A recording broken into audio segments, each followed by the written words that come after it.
Assalamualaikum dan selamat sejahtera. Berjumpa lagi kita kali ini di Talkland YouTube channel ya. Jadi hari ini kami ingin berkongsi dengan anda bagaimana untuk menanam pokok herbs daun sadri ataupun daun sop.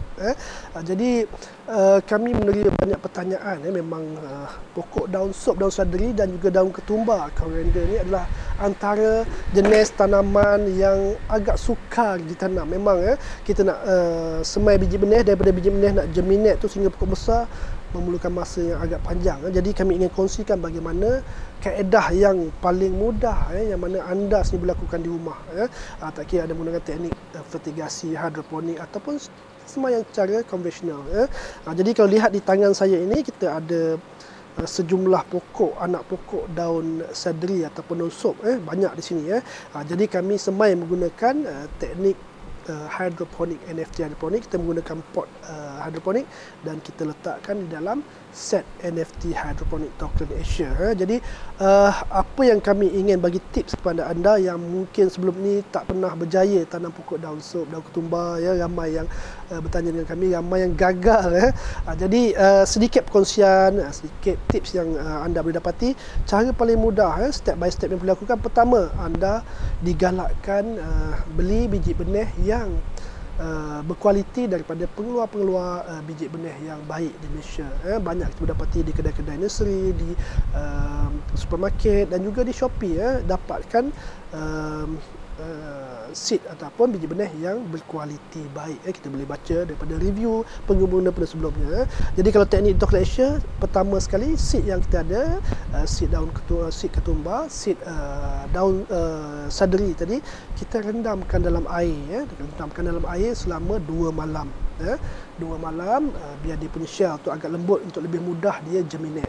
Selepas 2 hari kita semaikan, taburkan biji-biji benih di dalam pot. Kalau kita menggunakan teknik hidroponik, kita tabur dalam kuantiti yang agak banyak di dalam pot kita, pot semayan, dan seterusnya kita tutup, kita cover biji benih tadi dengan peat moss yang berwarna hitam yang kita kongsikan. Jadi kita menutup seed tadi supaya dia lembap dan kita blackout kan, supaya gelap supaya tidak terdedah kepada cahaya matahari.